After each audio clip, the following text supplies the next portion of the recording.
Hello, good morning, welcome back. I'm Claire, this is Purple Poppy, and it's Saturday morning. So under our new regime, we are today doing a Subbie request, and this one is for Vale. Vale wanted to know how I made the cover for the Vintage Botonist journal. So what we have here today is brown packing paper. Now if you don't have any of this brown packing paper, you can use any kind of brown paper. If you've got a supermarket that uses brown paper carrier bags, they're ideal. Anything like that. We've got some cheesecloth, we've got some string for our cord. Now again, I'm using baker's twine because it's what I used originally, and I'm trying to keep it as close for Vale as I can. That one was red, this one's grey, but you could use any string, any ribbon, any sari silk. Actually sari silk might tear, but something strong, anything like that is fine. We've got a spare piece of card, any card you like. I've chosen this one because it goes quite well with this brown paper bag. And then I have got some gesso. If you haven't got gesso, white paint will do just fine. If you haven't got a white acrylic paint, then standard household paint, just in white or cream, will be perfect for what you need. Okay, so let's move everything out of the way that we don't need. Now if you're in the UK, probably other countries as well, this type of brown packaging tends to come from places like Amazon. Okay, and what I tend to do is go inside and make sure you've got a hollow, and then just, this is like a seam where it's pushed together to hold it in one. Just peel it open. I warn you, it's a sunny day here and Boo's running around in the garden, so I'm sorry if that's a bit noisy. And then you can open it out, look, and you've got a huge piece. Now don't flatten it out too much because we do want these crinkles. They will add to what we're doing. Okay, just stretch it out a bit. Now, we want this to finish up the size of a journal cover. Now a standard journal is generally around 8 by 6 ish. So what I tend to do is just fold this very roughly into 3. So it's going to be about there.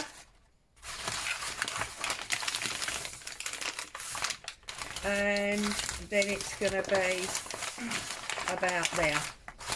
And I can see now that that is, give or take, a good size for my journal cover.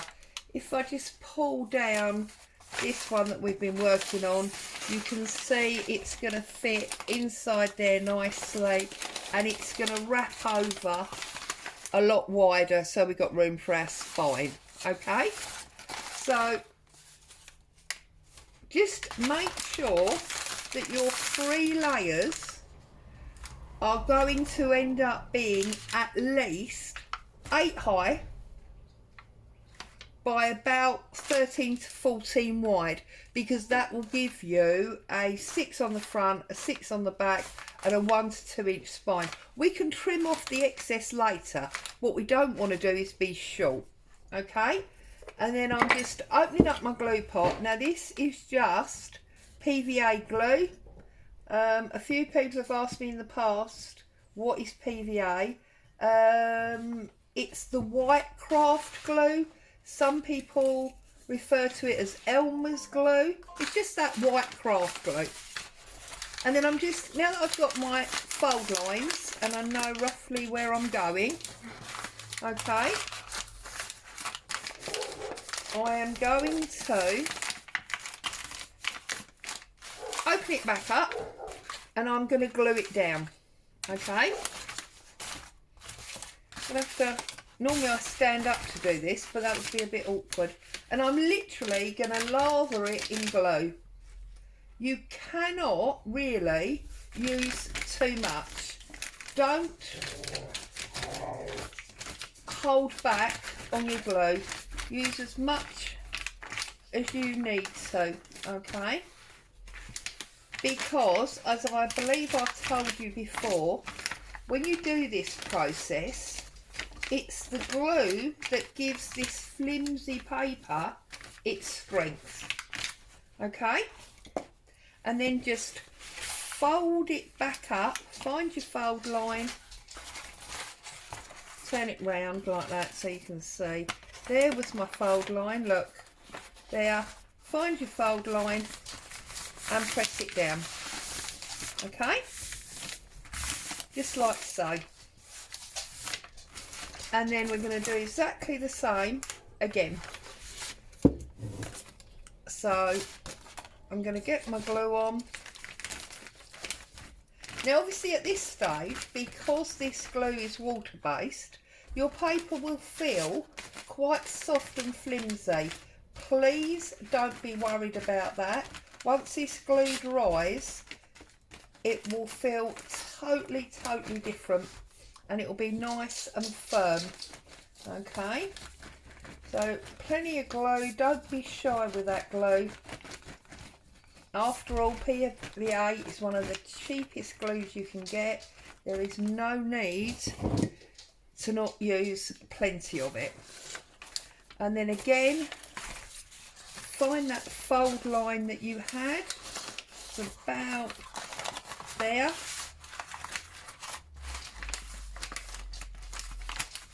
And press it down. Now obviously you will have areas that have gone over, and you will end up getting a bit of glue on you if you're not careful, but hey, nothing wrong with a bit of messy crafting. So now we've got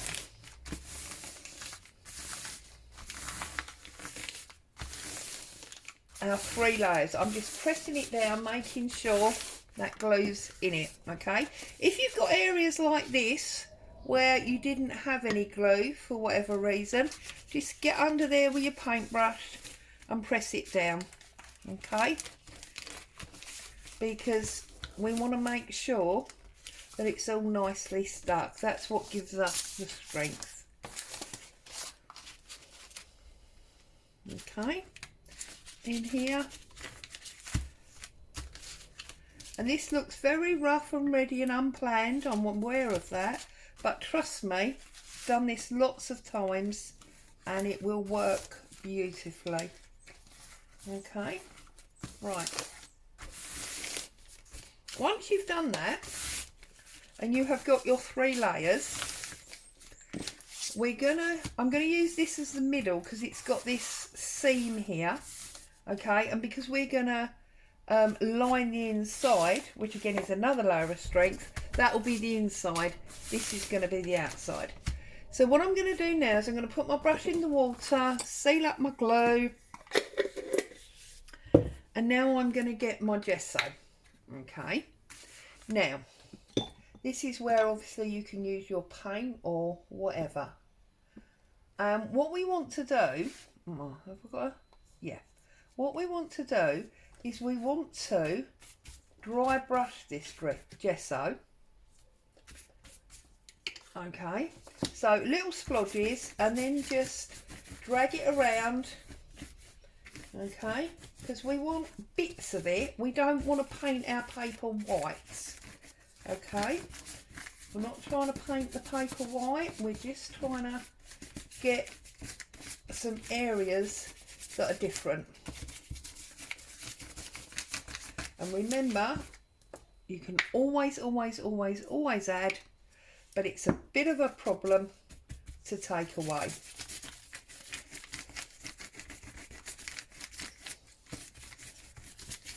Oh, sorry, I think I just jogged you.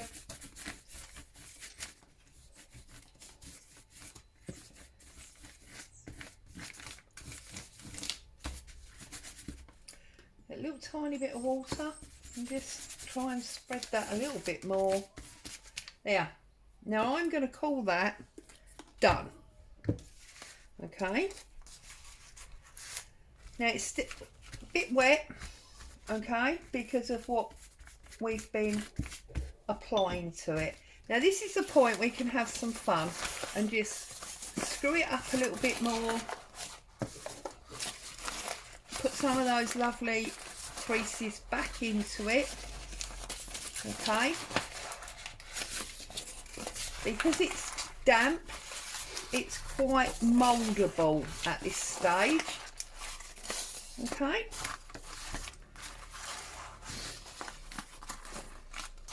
Okay, now if you'd like another layer of texture on this, you can take your ink pad, this is walnut stain, use the whole pad and just brush over some of those creases that you've put in, okay.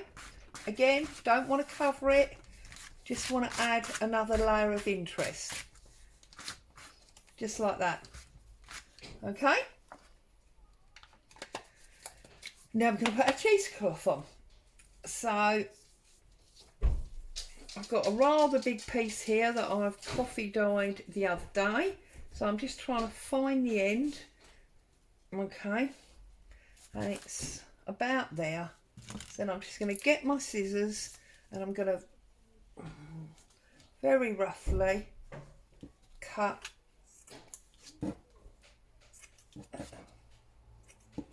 all the way across the piece, okay, like so. Now this is obviously miles too big, not a problem. So I'm going to cut off the end, that's like the salvage end, I don't want that bit, so I'm just going to cut that off. And now, oh dear, somebody's not very happy. What I'm going to do is get my brush. Now, if you'd left this overnight, this would dry. You could obviously use your prick stick for this, but because it's not dry, I'm going to wet glue it. Okay, not as much as we put inside, because we really only want to stick our, at this stage, we really only want to stick our cheesecloth down, so we don't need a major amount of glue. Okay. Right. And then I'm going to take my cheesecloth and I'm going to start literally in that corner there, and I'm going to spread it across. We can always trim it up if we have got bits where we don't want them.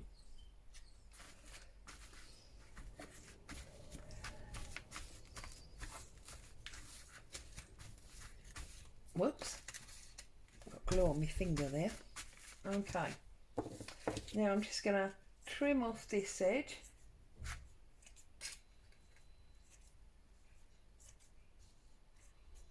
Like so. Okay.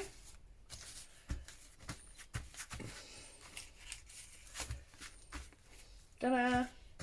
That is how we do that.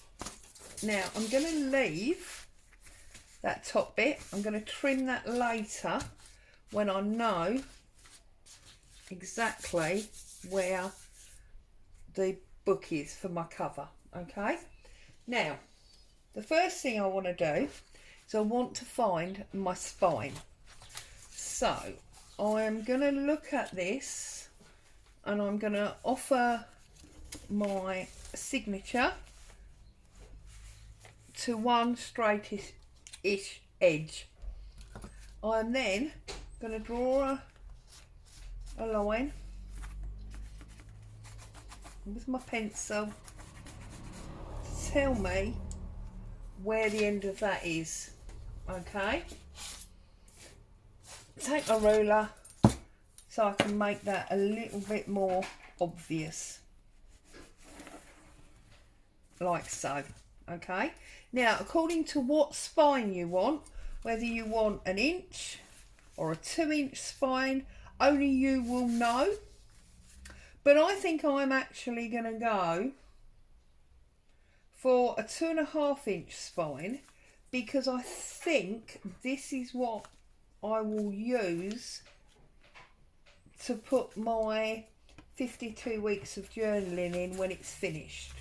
Okay, but obviously you must make the spine whatever size you want it to be. And then I'm just gonna draw down there like so. So I've now got my spine area. Having got my spine area, I need to cut a piece of this card to go in there. Okay, so I'm going to line my ruler up with a pencil line. Now I've deliberately used this piece of 8x8 because I knew it would give me a space at the top and bottom. If you don't want a space, then obviously you need to make sure that your card is the same height as your paper. Okay, so I'm just going to turn this over so I can see the fold line, and I'm going to cut that piece off. Okay, right, now what you need to do is you need to find the center point of your area. Okay, so it is 9 1/4, which will be 4 3/4, won't it? So it's going to be 4, 4.5, 4 3/4. Let me see. Yeah. So that point there is our centre point. Okay. And what I need to do is I need to make a hole there. Now the best tool for the job will be your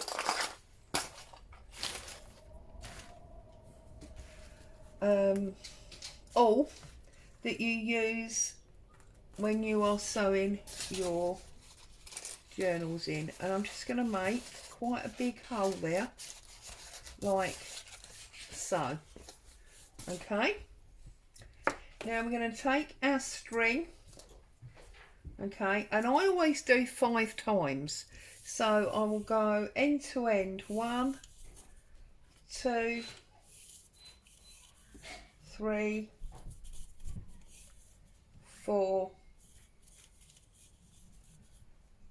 5. You may want to do more or less, that's up to you. I'm going to cut off my 5 times length, and then I'm going to put my cord through my hole. So the easiest way obviously is to fold it in half to get your centre point, and once you've got your centre point you need to poke it through, but you need to poke it through from, as it were, the front. Okay, now this is probably the hardest part of the whole journal cover, because getting both those layers in there without splitting that cord is not the easiest job in the world. But we don't want this hole any bigger than we really need it to be, and I can't even find my hole now. You see, this is part of the problem. Now you could try and thread your cord and pull it through on a needle. I find that that's not necessarily the best way to do it. So what I'm going to try and do is I'm going to try and flip this through. Oh goodness me, you see it's this is what I'm saying to you about. This is probably the hardest part of this journal cover, or it is for me. You may find that you have got, I'm going to have to try and thread it, aren't I? Oh, the other thing you can try is you can use a paper clip. I've done this before now as well. So if you open up the paper clip, you poke that through there, hook it round, okay,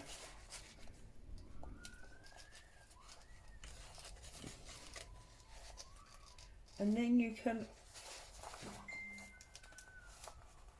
pull it. See, this whole video is going to be about how to get this piece of cord through this hole. It's ridiculous. And I'm really sorry if you can hear the little girl crying in the background.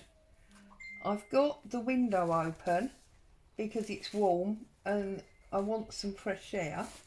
And for some reason, some little girl's having a screaming fit in the street, and I can't get up and shut the window because I can't get to it with my camera set up.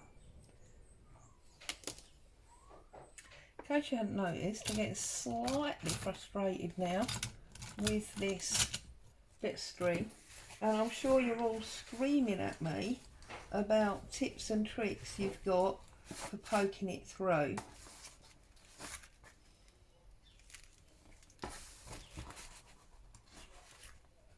Oh, goodness me. Right, let's try and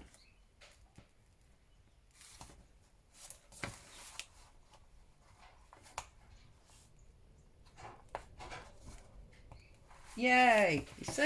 There you go. Right, once you've got it through after all that messing around, just double check it's still half. Okay? And then what you need to do is you need to open it up like so. Pull it back through. Okay? Now, I'm going to use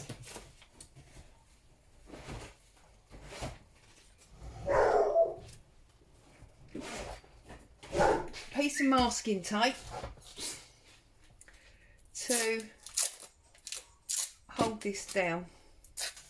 Okay, so put your masking tape through that loop like so and press down and pull through. Okay, pull it nice and tight. Okay, like so. And then I'm going to put another piece over the top like that. And that will hold your cord. You may not think that that looks very strong, but that is going to hold your cord. Now I'm going to do a double glue here. So I'm going to glue my spine card.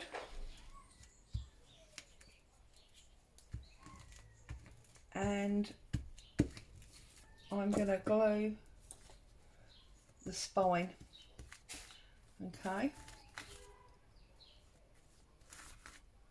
Now I know I've gone to the top and my paper doesn't go to the top, but that seriously doesn't matter. It's all just adding to the strength of what we're doing. Okay. Turn it over, make sure it's up the right way. If you haven't got full height, as I haven't, make sure it's central, covers up the pencil lines,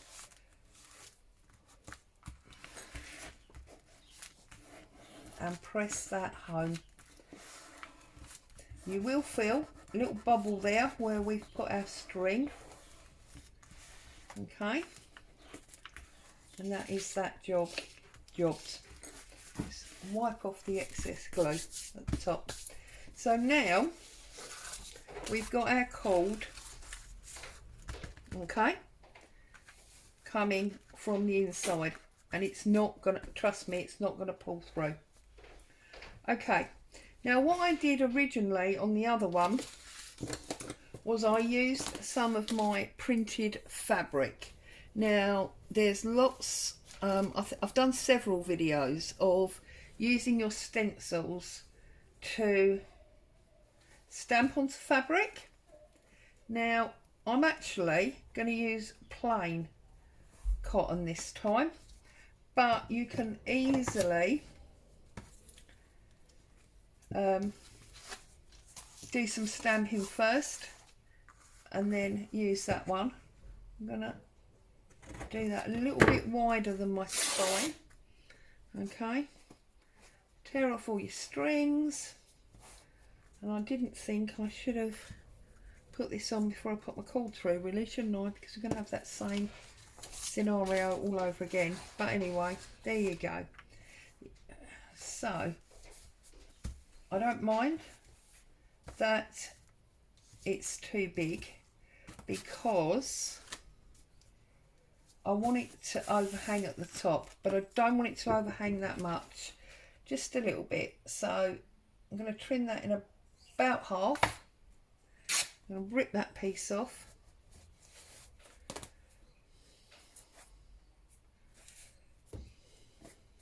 Okay, and line it up at the bottom and put it on top. I don't know why that's so crooked, that bit, but anyway, there we go. Just obviously make sure that your outer fabric is in the right position for your spine on the other side. Okay, I'm going to make a little snip hole there, like so. I'm going to poke my two threads through, or apparently no I'm not. I'm going to poke them through there. See, I don't know why I'm more fingers than thumbs doing this. I always struggle, but I just love the way it works, so it's important to me. Pull them all the way through. Okay, right, and now we are going to glue this down. So I'm going to lift that up. See, lots and lots of glue in this process. Okay, but this is what gives us the strong paper, the glue.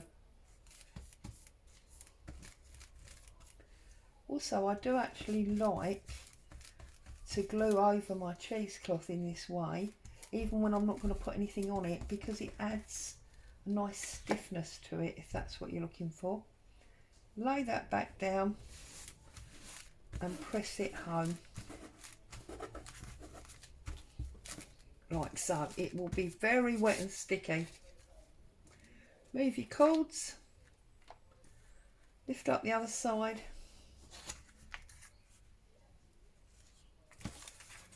I'm just making sure, yes, what I thought. I put that a little bit too far over. So double check that before your glue goes off, that you have got your spine cloth in the right place, and then do the other side as well. Okay,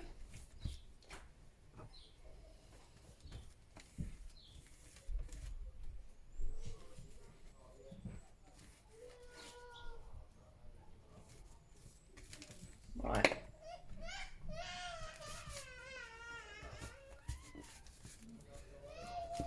Oh, I'm so sorry. I'm so sorry about all the background noise. Okay, so that is now exactly what we want, and you're going to need to set that to one side to dry up a little bit. Okay, but because obviously we don't have time to wait for it to dry, going to put my heat gun on it.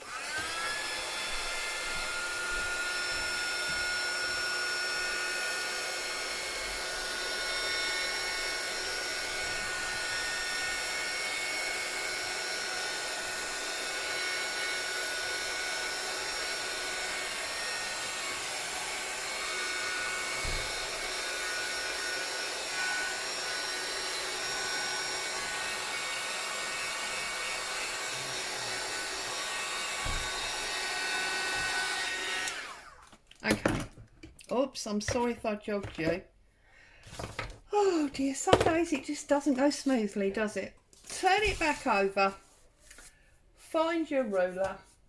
Line your ruler up with your spine and create your spine. Create it now while this glue is still going off, because if you wait till it's properly dried and gone off, you are going to struggle like Billy-O to bend it, because it will be really, really firm. And then do the same on the other side, obviously.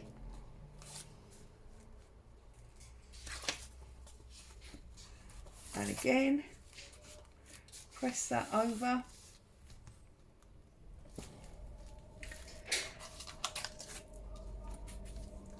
Okay, so now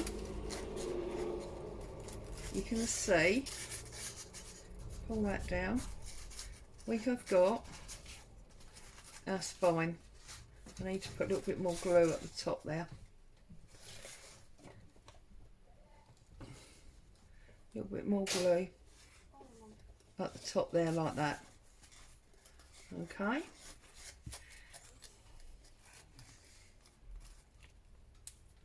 And now what you have got is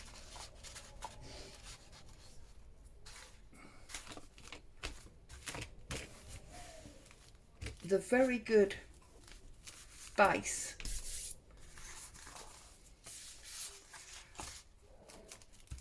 for that journal cover. Get them strings out of the way. Look, you see? I'm not worried about these ends. I know they are completely the wrong size. I can set all those up when I've got my actual journal inside. And then to decorate it, what I would do is I would choose papers that were appropriate. And I would go along and I would create a collage, which is what I did before. So, for example, this one here, this happens to be a bit of the Vintage Botanical that was left from one of the printouts of the design team project. So I've got this already printed, so I can use this. And I will use this as a base area before I so you see, I'll start there and I'll make that a base, and then I'll find another appropriate image for my subject matter and I will add that. So I'm going to pull that one down there. Again, these are just pages that were in my stash that I already had printed. Obviously I need to pull off the white edge.